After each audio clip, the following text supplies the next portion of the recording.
যুক্তরাষ্ট্রের সাথে মিলে ইরানে যৌথ হামলা চালানোর পরও কেন আতঙ্কে সাইরেন বাজাচ্ছে ইসরায়েল? ওমান সহ বেশ কিছু দেশ যুদ্ধবন্ধের চেষ্টা করে আসলেও সেই চেষ্টা শেষ পর্যন্ত সফল হয়নি। ইরানে হামলা করেই বসল ইসরায়েল। এর ফলে উত্তপ্ত হয়ে উঠেছে মধ্যপ্রাচ্য। আহসান কামরুলের এক্সপ্লেইনারে বিস্তারিত। কয়েকদিন ধরেই ছিল যুদ্ধ যুদ্ধ ভাব, তবে ইরান প্রথমে শুরু করেনি। শনিবার সকালে জানা গেল তেহরানে বিমান হামলা করেছে ইসরায়েল। এর সঙ্গে আছে যুক্তরাষ্ট্র।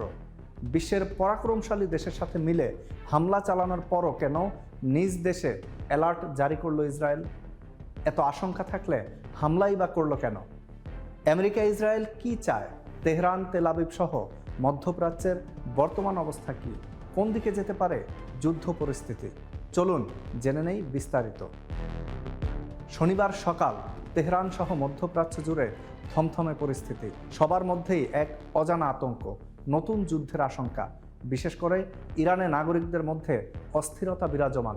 যুদ্ধ শুরু হলে এর রেশ সাধারণ জনগণের উপর দিয়ে যায়, সেটা তারা ভালোভাবেই অবগত।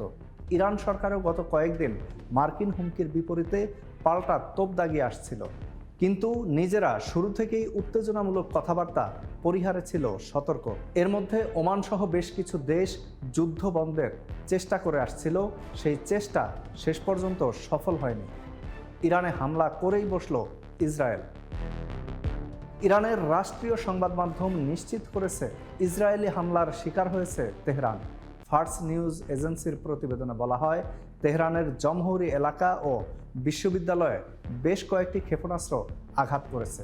বিবিসি, সিএনএন, আল জাজিরা সহ আন্তর্জাতিক সংবাদ মাধ্যমগুলো জানিয়েছে ইসরায়েলের সাথে এই হামলায় রয়েছে মার্কিন যুক্তরাষ্ট্র।